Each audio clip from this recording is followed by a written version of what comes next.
Welcome to the Indie Corner. This is the place for all your news and reviews on any non-first-party developed games. Today, we review Thomas Was Alone. Thomas was alone.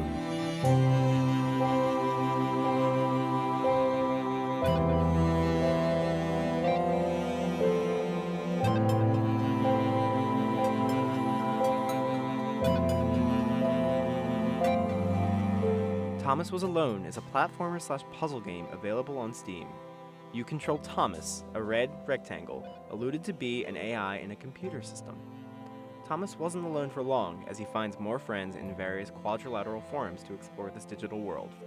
The game is narrated by Danny Wallace. Most would know him from his performance as Sean Hastings from the Assassin's Creed series. Chris took an immediate and deep dislike to the skinny red rectangle. Who the hell did this Thomas think he was? Wallace delivers all of the characters' thoughts as if you were reading a storybook, and that's what it seems like playing at times. The humor is fantastic. Wallace's delivery of lines harkens to that of Douglas Adams. Chris stared at Thomas with pure hatred. He seemed so very happy at their situation.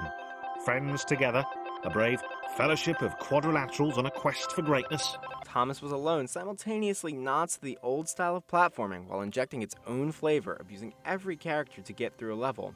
Every block has a use, and as you progress through the story, they drop in and out of levels. You start to feel for these little pixels, and you want to help them succeed in finding out exactly what they are. The difficulty isn't that high, yet that's not what it set out to do. From the background music, to the narration, to the way the blocks move, everything just feels right. You can completely lose yourself in the world of Thomas and his new friends. Controls, beautiful music, great narration, and a fantastic story. We give Thomas Was Alone a 9 out of 10.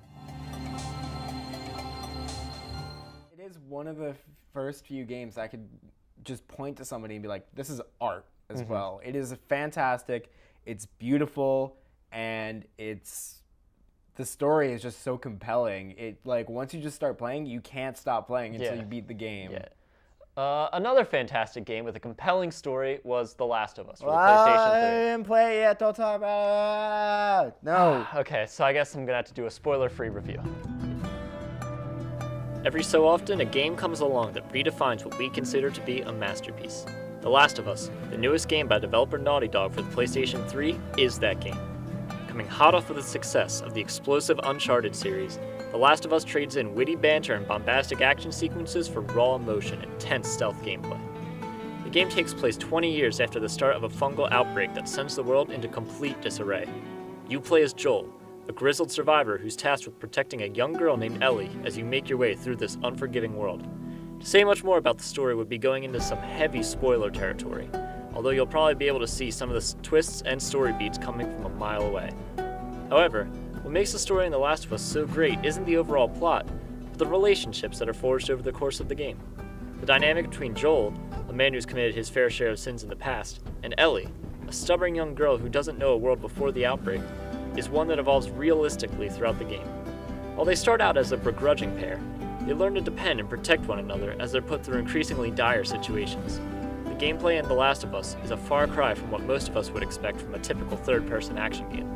It only takes a bullet or two to put Joel down, so stealth is emphasized heavily throughout the game.